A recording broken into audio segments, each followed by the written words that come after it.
نحمده تعالى ونستعينه ونستغفره ونعوذ بالله من شرور أنفسنا ومن سيئات أعمالنا من يهده الله فلا مضل له ومن يضلله فلا هادي له وأشهد أن لا إله إلا الله وحده لا شريك له وأشهد أن محمدا عبده ورسوله اللهم صل عليه وعلى آله وأصحابه ومن تبعهم بإحسان وسلم تسليما كثيرا أما بعد.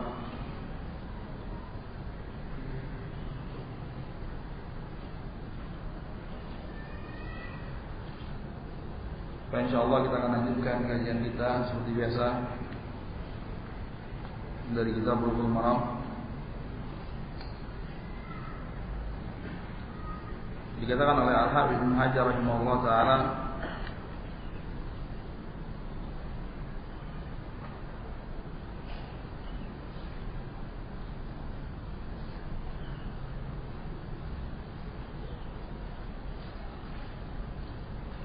wa Aisyah radhiyallahu anha qalat inna nabiyya sallallahu alaihi wasallam qala man atal gha'ita falyastatir rawahu Abu Dawud.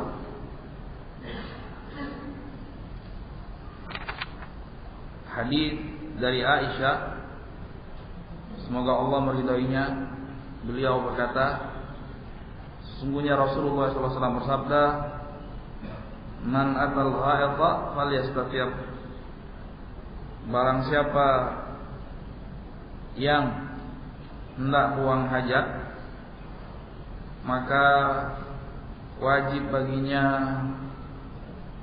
untuk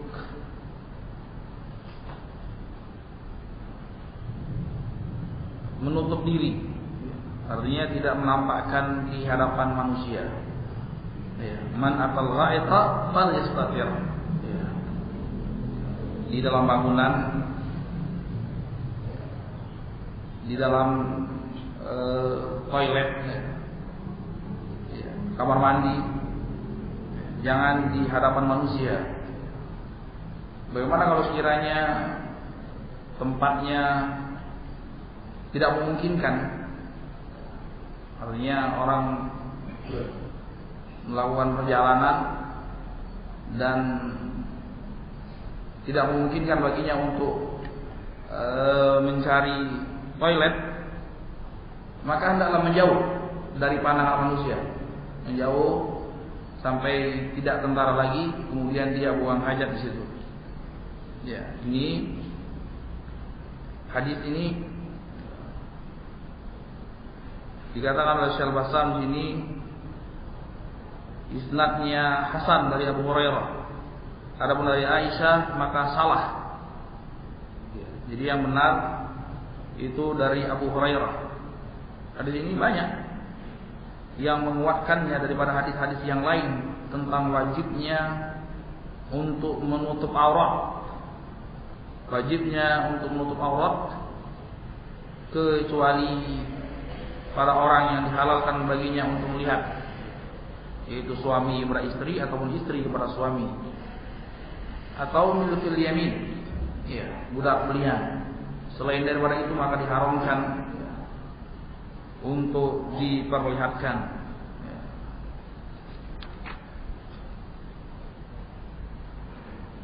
Disebutkan di sini beberapa faedah yang bisa diambil pelajaran daripada hadis tersebut, yaitu yang pertama, diperintahkan oleh syariat untuk menutup aurat ketika buang hajat dari pandangan manusia. Dari pandangan manusia.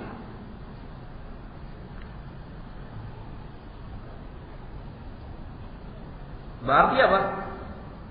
Berarti sebagai kebalikannya, tatkala diwajibkan untuk menutup aurat, berarti haramnya membuka aurat.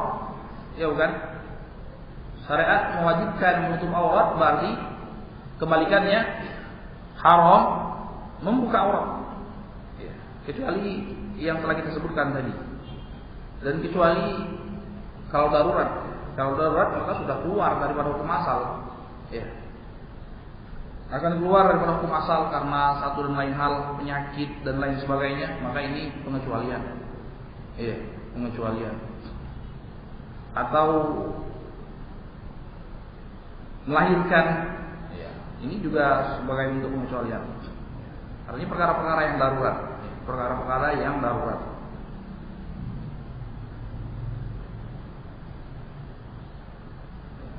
Kemudian disebutkan oleh Syekh yang selanjutnya,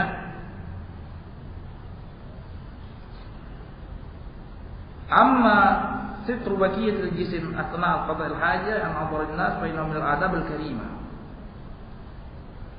Adapun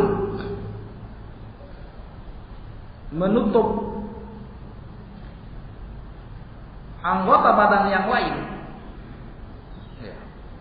dari pandangan manusia ketika buang hajat, ini merupakan adab yang karimah, adab-adab yang mulia dan akhlak yang mulia. Fala yaqdi hajat atau amanan nas, walam yara awrat. Dan tidak sepantasnya seorang muslim yang beradab, berakhlak, yang memiliki rasa malu untuk buang hajat di hadapan manusia. Pernah lihat? Sebagian tempat buang hajat itu kelihatan segini, bawahnya tidak kelihatan, sedadanya kelihatan, dada ke atas kelihatan. Ini dikata Syekh, walaupun tidak sampai haram, karena bukan auratnya yang kelihatan, tapi ini pantas nggak? Ya kurang pantas. Kalau masih memiliki kemaluan, kalau masih memiliki rasa malu, ya tentu dia tidak akan berbuat seperti itu. Tentu dia tidak akan berbuat seperti itu. Karena ini perkara yang aib ya, untuk coba aja rasakan, ya. Rasakan mungkin kalau orang yang punya rasa malu nggak keluar dari bisa-bisa. Iya, ya, karena malu buang hajat ya, kelihatan orang. Nah, ditungguin berjam-jam kalau orang punya rasa malu nggak akan keluar. Iya, kecuali kalau pepes. Iya, ini. Maka lihat kata Syekh, faqad kana sallallahu alaihi wasallam yabta'idu 'anil nas. Lihat. Rasulullah SAW menjaga adab yang seperti ini sampai jauh. Ya. Sampai jauh.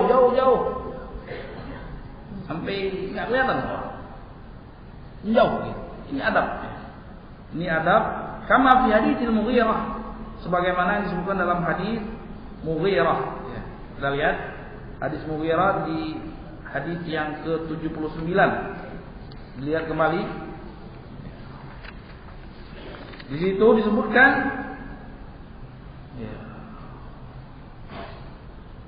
Anil Mughirah bin Syu'bah radhiyallahu anhu qala li Rasulullah sallallahu alaihi wasallam khudil idawata fantalaqa hatta tawara anni. Iya. Rasulullah SAW perintahkan kepada Mughirah untuk membawakan tempat air. Kemudian Rasulullah pergi untuk diambilkan. Rasulullah pergi untuk buang hajat sampai tawaran, sampai tidak kelihatan, sampai tersembunyi Rasulullah SAW. Kemudian beliau baru buang hajatnya. Ya. Makanya dari sini hadis yang kemarin pada pertemuan yang lalu kita bahas, yang menyebutkan bahwasanya Ibnu Umar melihat Rasulullah SAW buang hajat, itu tentu bukan dengan sengaja. Tidak pun Ibnu Umar ingin lihat Rasulullah SAW dengan sengaja buang hajat. Iya. Ini jangankan Ibnu Umar, orang yang lebih beradab tentu tidak akan melihat seperti itu. Kemudian tidak juga Rasulullah SAW dengan sengaja untuk memperlihatkan dia buang hajat.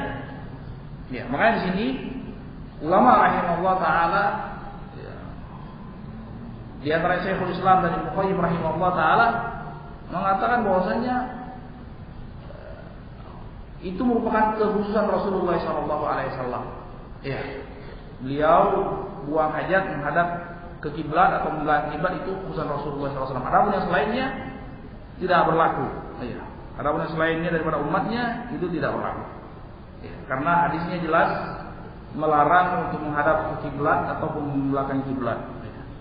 Kalau sekiranya itu boleh, saya telah dijelaskan oleh Rasulullah dengan penjelasan yang gamblang. Kalau sekiranya ini untuk umatnya, bukan dengan perkara-perkara yang kebetulan terlihat tanpa tersengaja terlihat. Wa Aisyah radhiyallahu anha anna Nabi sallallahu alaihi wasallam kana idza kharaja min al-gha'id qala ghufranak akhrajal khamsatu wa sahahu Abu Hatim wal Hakim. Iya. Kemudian hadis Aisyah radhiyallahu taala anha, semoga Allah meridainya, salah satu adab dalam buang hajat, bahwasanya Rasulullah SAW apabila telah selesai buang hajat,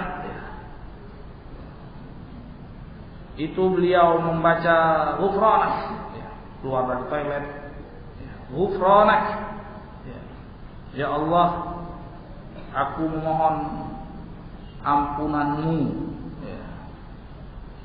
Hadis ini sahih yang benar. Tidak benar pendapat sebagian ulama yang mendhaifkan hadis ini.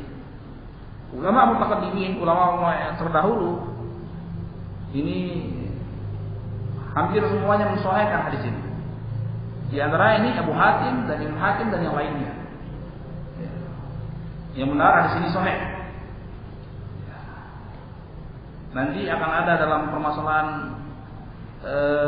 pelajaran ilmu ushul hadis, bahwasanya di sini ada yang namanya tawthiqun dimni, jadi salah seorang rawinya tidak dijumpai memang di antara imam yang mengatakan dia thiqah secara langsung, tapi secara tidak langsung ada.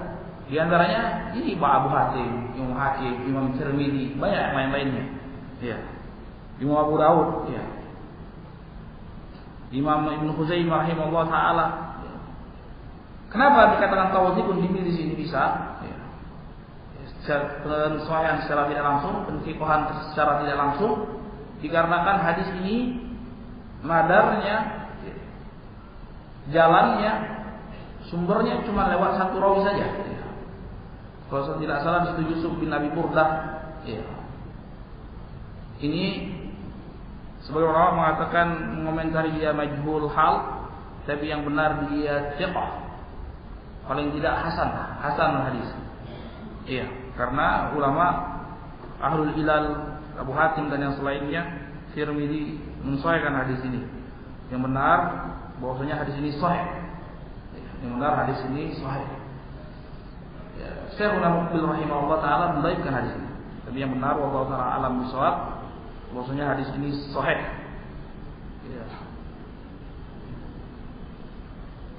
Yang bisa kita ambil faedah daripada hadis ini, Syekh Albani rahimahullah taala termasuk yang mensahihkan hadis ini.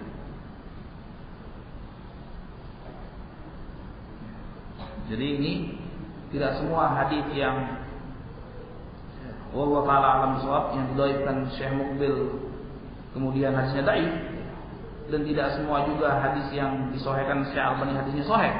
Iya, tapi harus lihat dengan dalil. Ya, bukan karena dia Syekh Muqbil, bukan karena dia Syekh Albani rahimahullah taala, tapi lihat dalilnya apa, argumentasinya apa. Ya. Kemudian bisa dicocokkan dengan ilmu usul hadis. Yang kita bisa ambil faedah daripada hadis ini, yaitu disunnahkan seorang muslim mengucapkan ghufranak setelah buang hajat dan setelah keluar dari jamban. Ini sunnah. Dikatakan oleh Syekh, ghufranak artinya as'aluka ghufranak minadz dzunubi wal auza'. Ya Allah, aku minta kepadamu pengampunanmu daripada dosa-dosa dan kesalahan-kesalahan.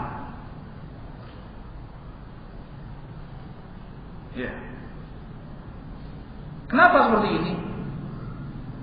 Seorang dianjurkan untuk memohon pengampunan kepada Allah SWT dalam kondisi yang seperti ini.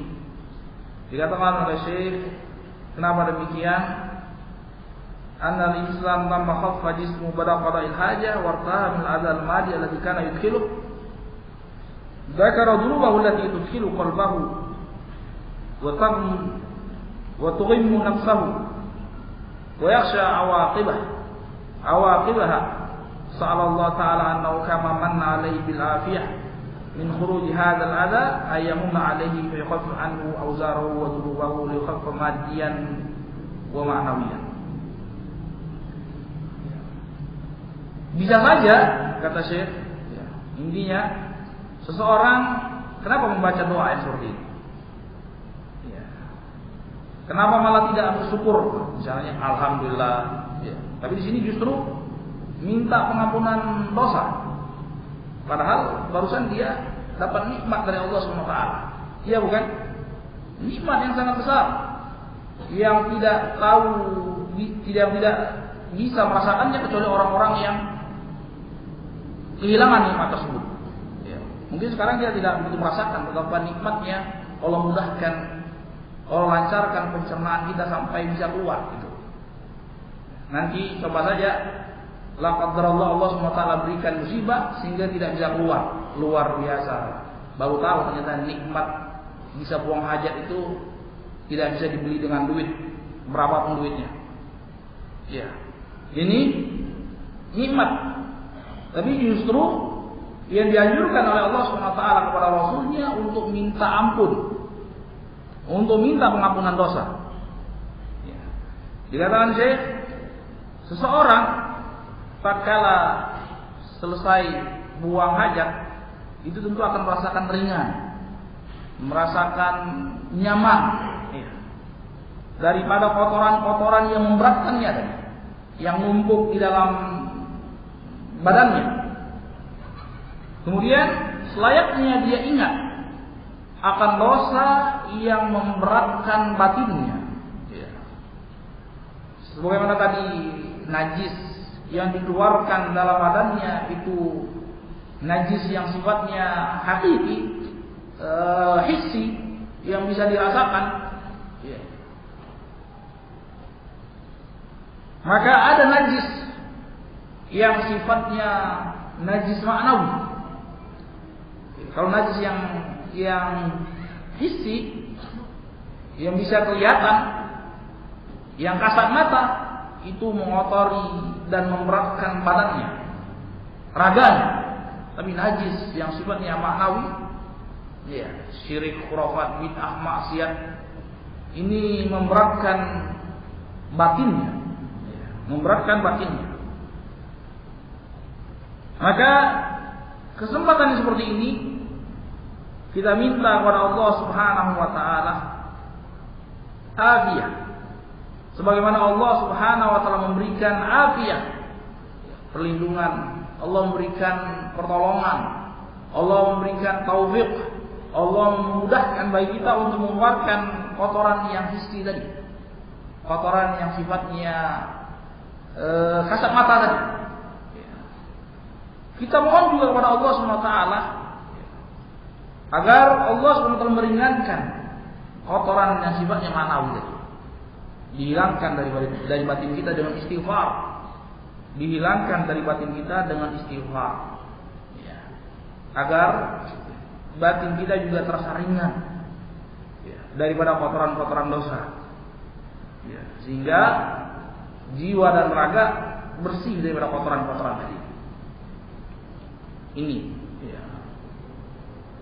Ini salah satu hikmahnya.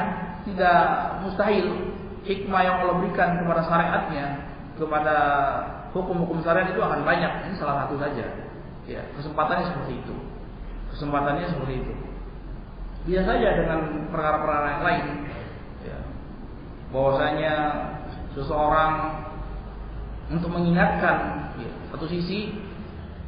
Dari satu sisi Allah Subhanahu wa taala mensyariatkan untuk minta ampunan ketika buang hajat, minta kemaafan dari Allah Subhanahu wa taala. Di Bisa juga dari sisi kurangnya, minimnya syukur kita kepada Allah SWT. Iya, barusan dapat nikmat dari Allah SWT, kemudian kita banyak-banyak memohon ampunan kepada Allah SWT. Karena ini sudah suatu perkara yang mesti, suatu perkara yang lazim, suatu perkara yang mutlak adanya. Seseorang dibandingkan dengan nikmat dan syukurnya, tentu lebih banyak kufur nikmatnya daripada syukur nikmatnya, itu jelas. Selama namanya masih manusia, ya, itu jelas kufur nikmatnya lebih banyak daripada syukur nikmatnya. Jangankan berusaha untuk mensyukuri, untuk sadar saja kalau itu adalah nikmat, seringkali kita tidak sadar. Ya. Untuk sekedar sadar ini adalah nikmat Allah SWT, itu taufik dari Allah SWT. Apalagi mau mensyukuri nikmat. Untuk sekedar sadar saja adalah nikmat dari Allah SWT, seringkali kita lalai. Boro-boro mau mengatakan dia mensyukuri nikmat Allah SWT.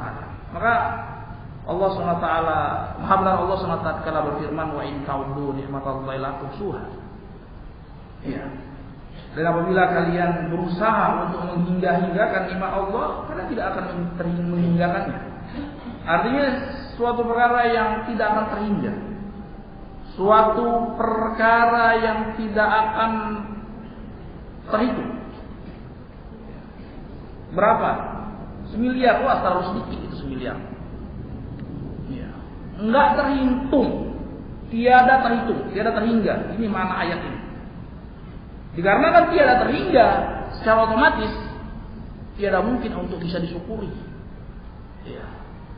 Nah, dari sini ini dikarenakan betapa banyak nikmat Allah SWT yang kita kufuri, yang tidak kita syukuri, maka Allah SWT banyak menganjurkan kepada kita melalui Rasulnya untuk banyak-banyak beristighfar. Ya. Untuk banyak-banyak beristighfar. Ini Rasulullah SAW ajarkan kepada kita untuk memohon istighfar, pengampunan kepada Allah SWT atas sekian banyak nikmat yang belum kita syukuri. Ya. Atas sekian banyak nikmat yang belum kita syukuri. Karena Allah SWT telah berjanji. Allah SWT telah mengumumkan kepada kita semua, wa idzan rabbukum la in syakartum la azidannakum wa la in kafartum inna adzabi lasyadid. Terkala Rabb kalian mengumandangkan kepada kalian, apabila kamu sekalian mensyukuri nikmatnya, maka nikmat tersebut akan Allah tambah. Dan apabila kita kufur, tidak syukur terhadap nikmat Allah, maka azab Allah sangat pedih. Artinya Allah sudah ancam dengan azabnya. Ya. Allah sudah ancam dengan azabnya. Ya. Dengan segenap azab. Di antara azab yang paling mengerikan, yaitu tatkala Allah cabut nikmat tersebut dari diri kita. Hidayah tidak kita syukuri, Allah akan cabut nikmat tersebut dari diri kita. Iya. Maka dari sini, ya, tatkala Allah SWT mengancam kepada kita untuk mengazab kita dikarenakan syukur kita yang kurang, maka satu-satunya jalan untuk bisa menimbangi kufur kita, tidak syukurnya kita terhadap nikmat Allah SWT, satu-satunya yaitu dengan memohon ampunan kepada Allah SWT. Ya, itu saja. Tidak ada yang bisa menyelamatkan seseorang daripada azab Allah SWT kecuali dengan rahmat dan ampunan dari Allah SWT. Makanya pujian para nabi kepada Rasulullah SAW, yaitu abdun ghafarallahu ma taqaddama min dzambi wa ma ta'akhkhar. Seorang hamba yang telah Allah ampuni dosanya yang telah lalu dan yang akan datang. Ini yang paling bisa, artinya satu-satunya perkara, bukan yang paling bisa, satunya perkara yang bisa menyelamatkan seorang hamba daripada azab Allah SWT dikarenakan kufur nikmatnya dia, ya, kepada Allah Subhanahu wa taala. Makanya Rasulullah SAW anjurkan kepada kita untuk banyak-banyak beristighfar. Ya. Nah, sering kita bawakan hadis dari Ibnu Umar radhiyallahu taala anhu, wa in kunna la na'ud istighfar Rasulullah SAW fi majlisin wahid aktsar min 70 marrah. Rabbi ighfirli wa tub alayya innaka tawwabur rahim. Ya, kami biasa menghitung istighfarnya Rasulullah SAW dalam satu kali majlis, satu kali obrolan, satu kali pertemuan itu dihitung-hitung lebih daripada 70 kali. Ya, ini Rasulullah SAW. Rabbighfirli wa tub alayya innaka tawwabur rahim. Wahai Rabbku, ya, ampunilah dosa-dosaku dan terimalah taubatku, sesungguhnya Engkau Maha Pengampun lagi Maha Penerima taubat. Ya.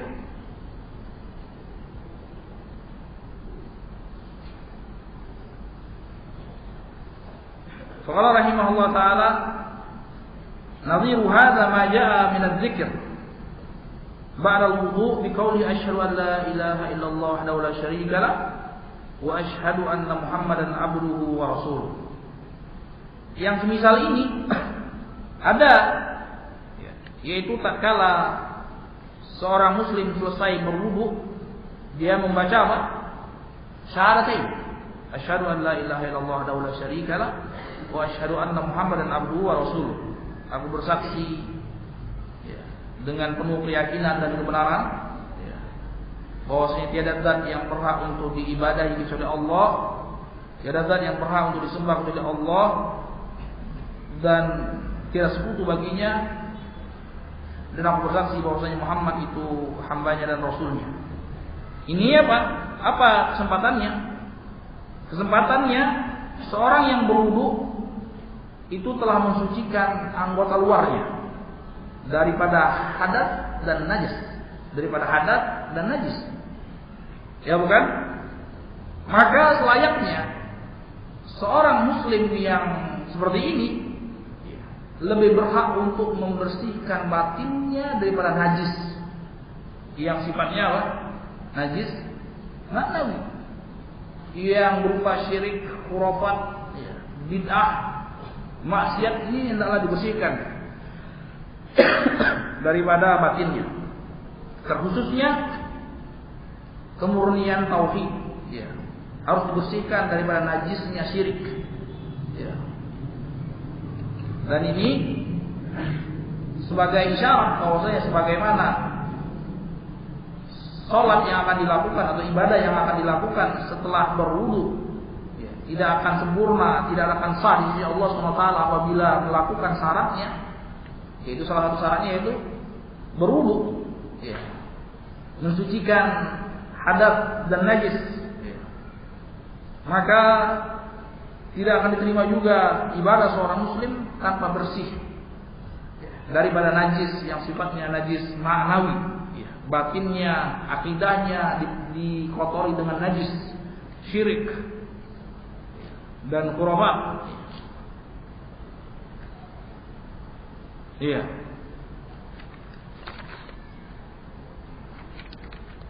Wabillahi taufiq walhamdulillahirabbil alamin.